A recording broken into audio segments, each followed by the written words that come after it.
오늘 새벽줄 기도의 세 번째 날, 하늘의 언어는 사랑의 언어라고 말씀을 드렸습니다. 그 가운데 우리 인정, 격려, 그리고 오늘 살펴볼 이 칭찬의 언어는 특별히 다른 사람에 대한 사랑의 언어라고 말할 수 있죠. 잠언 27장 21절 말씀에 도가니는 은을, 화덕은 금을 단련하듯이 칭찬은 사람됨을 달아볼 수 있다, 이렇게 말씀하시는데, 아까 개역개정 성경으로 우리가 한번 읽었습니다. 도가니로 은을, 풀무로 금을, 칭찬으로 사람을 단련하느니라, 이렇게 또 번역을 했습니다. 언뜻 보아서 칭찬이 좋은 말인지 아니면 나쁠 것까지 없겠지만, 칭찬이 사람에게 뭐가 좋다는 것이지 성경을 읽고 나서도 오히려 선명하게 다가오지 않습니다. 그것은 이 구절 끝에 있는 사람됨을 달아볼 수 있다, 또 혹은 단련하느니라는 말 때문이지 않을까 싶은데요. 성경 원문인 히브리어로 이 말씀을 살펴보는 것이 도움이 될 것입니다. 단련하느니라, 이 부분의 히브리어 단어의 의미와 그 여러 가지 사용 용례를 찾아보면 그 뜻을 조금 더 선명하게 알 수 있을 겁니다. 그런데 21절을 구약 히브리어 성경으로 보면 달아볼 수 있다, 단련하다라는 말이 없습니다. 이 말은 이해를 돕기 위해서 우리말로 번역하는 과정에서 이게 덧붙인 건데요. 이래서 번역은 반역이라는 말을 하는가 봅니다. 이해를 돕기 위해서 삽입한 말이 의미를 더 명확히 전달하지 못할 때 아니함만 못한 결과를 가져올 수 있는 말씀 가운데 하나가 아닐까 싶습니다. 히브리어 성경을 직역하면 이렇습니다. 도가니는 은을 위하여, 위하여라는 단어가 있습니다. 화덕은 금을 위하여, 사람은 칭찬하는 입으로 인하여, 이러고 말씀이 끝납니다. 21절 말씀은. 자, 그러면 여러분, 금과 은이 어떻게 만들어질까요? 돌이 섞여 있는 금과 은의 원광석을 도가니에 넣고 화덕에 넣고 풀무를 돌리면서 불을 떼면 돌은 돌대로, 금과 은은 은과 금대로 분리되죠. 돌 속에 섞여 있는 불순물이 다 빠져나가고 도가니와 화덕을 통해 순도 100%의 정금이 되는 것입니다. 결국 도가니가 은을 만듭니다. 또 화덕이 금을 만듭니다. 그렇다면 그 다음에 이어지는 칭찬으로 사람을 하는 것은 어떻게 이해할 수 있겠습니까? 칭찬으로 사람을 만들죠. 어떤 사람을 만듭니까? 앞에서 도가니와 화덕을 통해 값주고 귀한 것으로 은과 금이 만들어졌다면, 그렇다면 칭찬을 통해서 만들어지는 사람은 어떤 사람이겠습니까? 순전한 금 같은 사람이 만들어지는 것이죠. 가장 귀한 보석 같은 사람이 만들어집니다. 그래서 칭찬 속에 담아 놓으신 보화, 오늘 우리가 칭찬을 우리가 묵상하면서 이 칭찬 속에 담아 놓으신 보화가 누구인가? 바로 존귀한 사람이라는 뜻입니다.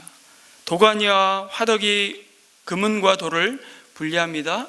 순전한 금과 은을 만들기 위해 풀무가 도가니가 하는 역할을 사람에게 하는 것이 바로 뭐라고요? 칭찬이라고 잠언은 말씀하고 있는 것입니다.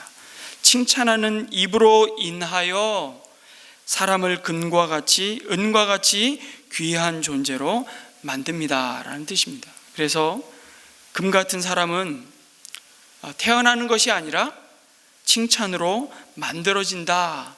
이 잠언 오늘 읽은 27장 21절 말씀은 그 의미를 담고 있습니다. 태어나면서부터 다 우리가 존귀한 사람이지만 죄로 말미암아 그 존귀함이 훼손되고 변질되고 무너지고 망가졌죠. 그런데 우리가 하늘의 언어인 칭찬으로 말미암아 하나님이 보시는 그 눈으로 사람을 바라보고 인정하고 격려하고 칭찬할 때 그 사람이 살아나고 본래 하나님이 만드신, 의도하신 그 아름다운 존귀한 사람으로 빚어져 가고 만들어져 간다, 이렇게 말씀하고 있습니다. 여러분, 사람 속에도 불순물이 들어 있습니다. 많은 사람들이 그 불순물을 제거하는 것을 뭐라고 생각합니까? 비판이라고 생각하죠. 그래서 열심히 비판합니다. 소위 지적질이라고 합니다. 그것을 사명으로 알고 사는 분도 계시죠. 사람 속에 있는 불순물, 남편 속에 있는 불순물, 아내 속에 있는 불순물, 자식들 속에 있는 불순물, 누군가에게 있는 약점과 단점을 제거하기 위해서 끊임없이 비판합니다. 그러나 안타깝게도 그 비판으로 그 불순물이 제거될 수만 있다면 얼마나 좋겠습니까? 그러나 그렇지 않습니다. 오히려 비판을 받으면 사람은 더 움츠러들고 오히려 방어적이게 되죠. 오히려 변화되지 않습니다. 그 비판은 쉽게 비난이 되고 정죄의 칼이 되어서 오히려 사람을 죽이는 말로 변질되는 것을 우리는 경험합니다. 여러분, 사람은 누구나 한 사람도 예외 없이 장점과 또 단점을 가지고 있습니다. 강점이 있으면 상대적으로 약점을 다 가지고 있습니다. 세상 모든 사람들의 공통점이죠. 이 세상에서 장점만 있는 사람도 없고요, 온통 부족투성이인 약점만 있는 사람도 없습니다. 한마디로 완벽한 사람은 없습니다. 모든 사람은 다 허물이 있습니다. 그럼에도 그 사람이 가진 장점 그리고 단점 중에 장점을 말해주는 것이 바로 칭찬입니다. 그것을 인정하고 그것을 말해주는 것이 칭찬이죠. 어제 살펴본 격려도 여러분 넓은 의미에서 칭찬입니다. 하나님께서 히브리서 10장 24절에 어제 잠깐 나누었던 말씀이죠. 서로 돌아보아 사랑과 선행을 뭐 하라고요? 오늘 잠이 덜 깨셨죠? 사랑과 선행을 서로 돌아보면서 뭐 하라고요? 격려하라고 히브리서 10장 24절에 말씀합니다. 우리가 모이기를 힘써야 되는 이유도 그것이죠. 우리가 이 좁은 길을 걸어가면서 흔들리지 않고 이 믿음의 경주를 달려갈 수 있도록 서로 돌아보아 사랑과 선행을 격려하라고. 그래서 모이기를 패하는 자들의 어떤 습관과 같이 하지 말고 모이기를 더욱 힘쓰라. 왜 모여야 됩니까? 우리가 서로 격려하고 칭찬하고 세워주고 땅의 언어, 죽음의 언어, 절망의 언어, 낙심케 하는 언어에서 살리는 언어, 생명의 언어로, 하늘의 언어로 세워주기 위해서. 그래서 우리 곁에 있는 사람들의 사랑과 선행을 부지런히 인정하고 격려해야 합니다. 그런데 가끔은 이렇게 인정과 격려로 칭찬을 하려다가 머뭇거리고 주저하는 경우도 있습니다. 열심히 주변 사람의 사랑과 선행을 칭찬하고 있는데 누군가가 와가지고 아부하지 마세요 라고 한마디 하면 그 칭찬하던 입이 바로 닫혀버리죠. 이렇게 닫힌 말문은 좀처럼 열리지 않습니다. 괜히 아부하는 것처럼 비춰지는 것이죠. 여러분, 아부와 칭찬은 겉으로 보면 비슷한 게 아니라 같습니다. 겉으로 보면 칭찬과 아부 둘 다 사실은 상대를 인정하고 좋게 말하는 것이죠. 차이가 있다면 뭘까요? 그 말의 동기입니다. 동기가 다르죠. 사람을 이용하기 위해 한 좋은 말이면 아부이고 사람을 사랑해서 한 좋은 말이면 칭찬입니다. 그 말이 칭찬인지 아부인지는 사실 겉으로 드러난 말로는 구분이 잘 안 됩니다. 둘 다 좋은 말이기 때문입니다. 말한 사람의 마음을 들여다봐야만 알 수 있죠. 그러나 여러분, 마음을 열어볼 수 있는 사람은 오직 하나님과 본인밖에는 없습니다. 열 길 물속은 알아도 한 길 사람 속 모른다고 하잖아요. 다만 우리가 알 수 있는 것은 그 사람에 대해 좋은 말을 한 사람이 그 사람이 없는 곳에서 다른 사람 앞에서 그를 험담한다면 그것은 아부일 가능성이 굉장히 높은 겁니다. 칭찬이 아부로 오해될 수 있습니다. 그러나 그렇다고 해서 칭찬하는 입을 닫아서는 안 되는 것이죠. 왜 그렇습니까? 그 칭찬의 언어가 사람을 금과 같은 존귀한 존재로 변화시키는 축복의 말이기 때문에 그렇습니다. 우리에게 선물로 주신, 우리가 회복하고 우리가 훈련해야 할 놀라운 하늘의 언어이기 때문입니다. 그 칭찬으로 말미암아 우리의 감추어졌던, 우리가 미처 알지 못했던 놀라운 하나님의 주신 잠재력이 드러나기 시작하죠. 깨어나기 시작합니다. 분명한 것은 칭찬의 말은 하늘의 언어이고 살리는 언어입니다. 그래서 여러분 이 책 많이 읽어보셨죠? 칭찬은 고래도 춤추게 한다 부터 시작해서 아부는 땅의 언어이고 결국은 죽이는 언어이지만 칭찬의 말은 하나님의 언어, 하늘의 언어, 살리는 언어입니다. 여러분 이 칭찬의 말은 사랑의 가장 큰 표현이라고 할 수 있습니다. 한 가정사역단체에서 조사한 자료에 따르면 나에게 가장 상처와 고통을 준 사람은 누구입니까? 라는 질문에 무려 40.7%가 아버지였다고 답했습니다. 아버지 여러분, 이 설문조사에 의하면 긴장하지 않을 수 없죠. 나는 예외야, 예외라고 생각하는 그 아버지가 자녀에게 가서 물어보면 아버지로부터 받은 말의 상처는 다 있더라고요. 그러면 가장 가까이에서 이걸 지켜보는 엄마들은 더 공감하실 겁니다. 그래서 내 남편이 문제야. 문제야가 아니라 문제아입니다. 문제아. 그런데 나에게 가장 상처와 고통을 준 사람 32.1%가 엄마였습니다. 서로 1, 2위를 하면서 내가 그래도 당신보다는 좀 낫네 라고 말하면서 위로받으시면 안 됩니다. 그리고 27.2%는 집안 식구라고 응답했습니다. 그러니 1, 2위, 3위가 다 가족이었습니다. 그리고 그 고통의 주범은 바로 말이었다고. 가족 간에 오가는 말이 우리에게 상처를 주는 주범이고 부정적 자상을 만드는 주범인 것입니다. 가족 사이에 사랑해라는 말이 필요하죠. 그 사랑의 말이 없기에 상처를 주고받는 말을 하게 됩니다. 사랑의 말을 해야 하는데 사랑의 말은 사랑해라는 말만 있는 것이 아닙니다. 사랑해란 말을 들을 때도 사랑을 느끼지만 여러분 칭찬받을 때도 사실은 몇 배나 더 큰 사랑을 느끼는 것입니다. 바로 칭찬이 사랑의 가장 큰 표현이기 때문입니다. 그 칭찬 언어의 예들을 한번 우리 한번 살펴보면 이런 말들이 있습니다. 열심히 노력하는 모습이 참 자랑스럽다. 어려운 건데 도전하는 모습이 너무 멋지다. 어제보다 오늘 더 노력하는 당신의 모습에 감동받았어.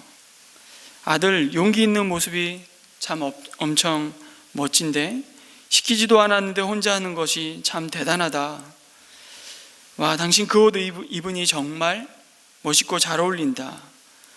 오늘 유난히 당신 넥타이가 멋져 보이네요.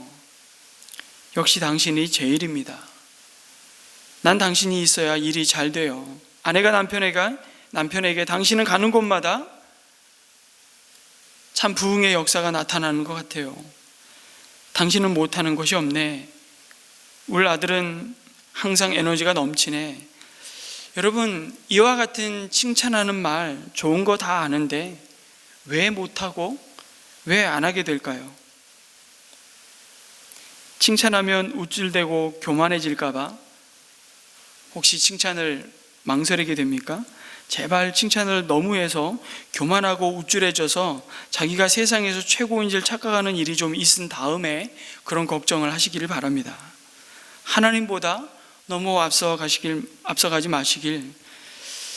왜 칭찬을 잘 못할까? 남 칭찬받는 꼴을 못 보기 때문은 아닐까? 그러니까 자신도 칭찬하지를 못합니다. 사랑과 선행을 서로 돌아보면서 격려하라고 말씀하셨음에도 우린 너무 경쟁적이어서 함께 울 수는 있는데 함께 웃지를 못합니다. 남 잘 되는 꼴을 견디지 못하는 것이죠. 이미 그것에 너무 우리는 길들여져 있지는 않은가 싶습니다. 그래서 박필 교수가 쓴 칭찬의 7가지 칭찬의 구체적인 방법 혹은 법칙이라고 그럴까요? 그 7가지를 소개해 주고 있습니다. 당신의 말이 사람을 변화시킨다라는 책에서 그 첫 번째가 진심으로 칭찬하라는 것입니다. 그 말은 칭찬은 나의 유익을 위해서가 아니라 그 사람을 위해서 마음에서 우러나오는 것이어야 한다는 것입니다. 다시 말하면 도가 지나치면 위선이 되죠. 아니면 아까 말씀드린 대로 돌아올 뭔가 대가를 바라는 마음에서 하는 것이라면 아부일 것입니다. 그런 마음으로 뭔가 준다면 그건 선물이 아니라 뇌물이 되겠죠. 그러나 칭찬은 마음에 담긴 진심 어린 칭찬을 해야 한다고 가르칩니다. 그러려면 칭찬은 찾아서 하는 것이라고 말씀합니다. 두 번째 법칙이 찾아서 하는 것입니다. 찾아서. 그래서 칭찬의 가장 큰 적은 뭐냐면 무관심이에요. 관심이 없으면 우린 칭찬하기가 참 어렵습니다. 그 사람을 향해서 하나님이 주신 시선으로 바라보는, 역시 마찬가지, 인정이나 격려도 칭찬의 언어, 그리고 가장 큰 사랑의 다른 사람을 향한 언어가 있다면 칭찬인데, 이것은 찾아서 하는 겁니다. 사람 누구나 장점도 있고 단점도 있습니다. 잘하는 것도 있고 못하는 것도 있습니다. 근데 못하는 것만 자꾸 문제 삼으면 더 못해질 뿐만 아니라 잘하는 것마저 사라지고 마는 것이죠. 그러나 좋은 점, 잘하는 것을 찾아서 칭찬하기 시작하면 더욱 잘하게 되고, 그리고 다른 것도 잘하려고 애를 쓰게 됩니다. 칭찬을 받으면 또 칭찬을 받고 싶기 때문이죠. 하나님께서 이미 우리에게 주신 놀라운 잠재력이 깨어나기 시작하는 것입니다. 우리가 칭찬을 찾아서 하려면 어떻게 해야 하나? 칭찬을 좀 구체적으로 하라고 가르칩니다. 구체적으로. 너 정말 착하다. 그렇게 막연한 칭찬은 막연하게 들리죠. 칭찬은 구체화되어 자신이 무엇 때문에 칭찬을 받는가를 알게 하라는 것입니다. 그 칭찬이 에너지가 되고 앞으로도 같은 행동을 계속하게 되는 것이죠. 칭찬을 구체적으로 하려면 역시 마찬가지입니다. 그 사람에게 관심을 갖는 것입니다. 네 번째는 칭찬은 사람들 앞에서 하는 것이라고 가르칩니다. 사람들 앞에서 칭찬을 받을 때 그 칭찬은 개인적으로 칭찬받을 때보다 더 큰 힘을 주고요, 더 크게 그의 자존감을 높여줍니다. 정말 하나님께서 나를 금과 같은 존귀한 사람으로 이미 빚으시고 우리를 그와 같은 사람들로 오늘도 하나님께서 우리의 삶을 붙들고 계심을 확신하게 되는 것이죠. 그러면서 반대로 역시 칭찬은 그 사람이 없을 때에도 칭찬하라고 말합니다. 그 사람이 없을 때 비방하는 대신에 칭찬을 할 때 그 칭찬이야말로 참으로 아름다운 것이다. 남의 칭찬이지만 그 칭찬을 듣는 사람도 그 마음이 따뜻해지고 오히려 칭찬하는 당신을 귀하게 생각하게 되는 것입니다. 결국 당사자의 귀에도 들어가서 그 칭찬을 받은 대상이 더욱 흐뭇하게 행복을 경험하게 되는 것이죠. 여섯 번째는 칭찬은 문제가 있는 것을 더욱 칭찬하라고 가르칩니다. 못하는 것을 못한다고 나무라기만 하면 더욱 못하는 사람이 되고 마는 것이죠. 이것을 우리는 낙인 효과라고 합니다. 그러나 못하는 것도 잘한다고 말하기 시작하면 잘하는 사람으로 변화되기 시작하죠. 물론 여기엔 주의해야 할 것이 마지막 칭찬의 법칙이 하나 있습니다. 과한 칭찬은 독이 될 수 있다는 것입니다. 그럼에도 불구하고 장점과 그 사람의 강점을 먼저 바라보고 칭찬하는 것이 굉장히 중요합니다.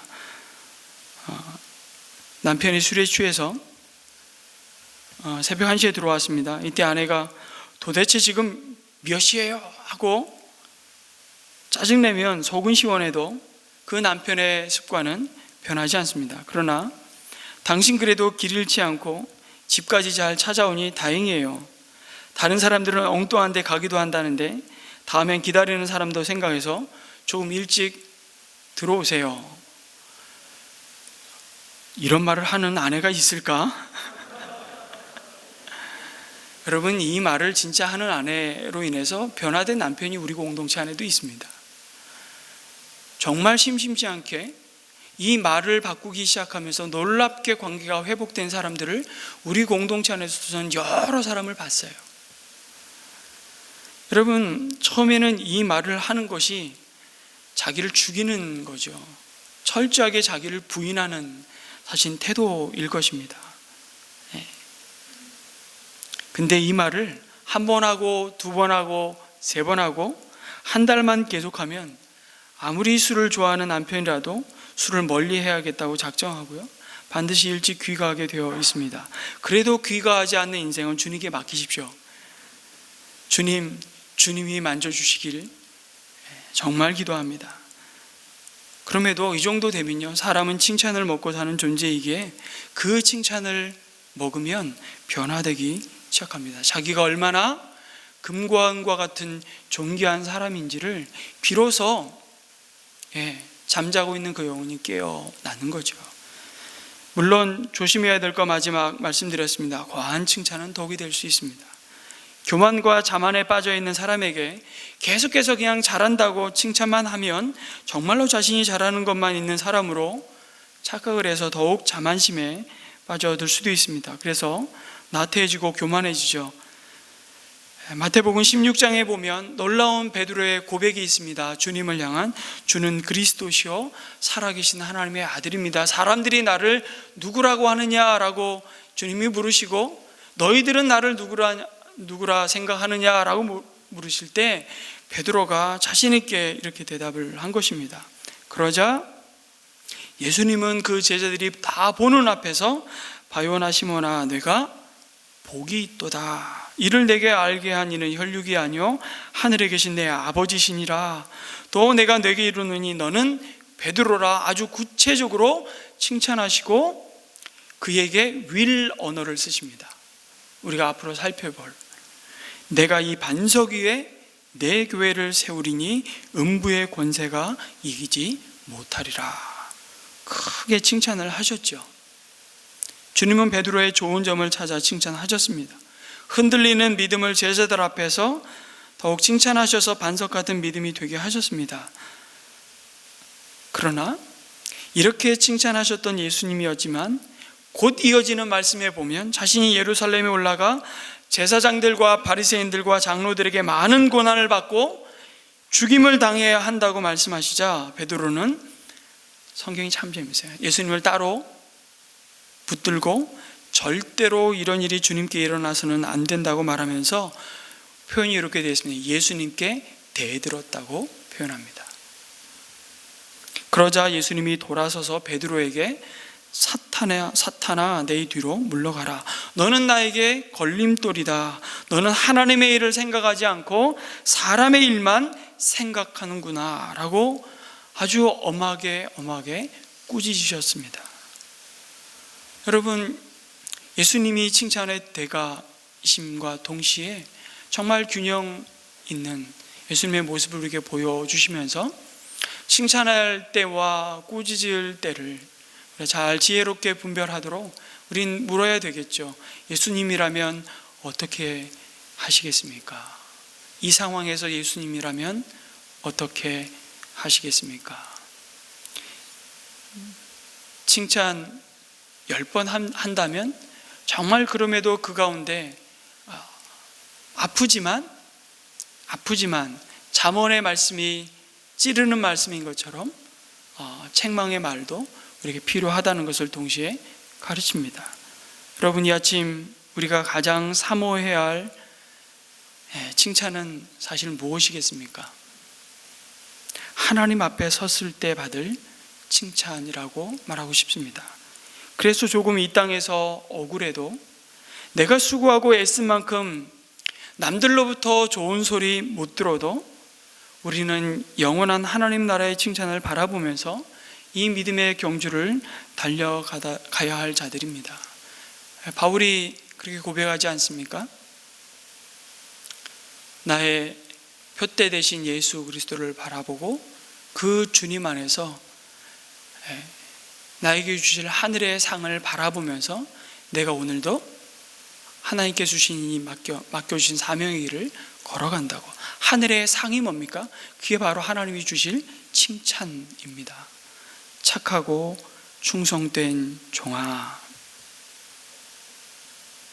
이 한 말씀이 사실은 오늘 우리 삶의 가장 큰 기쁨이요, 오늘을 살아가는 삶의 에너지가 되기를 간절히 주님의 이름으로 축원합니다. 아멘.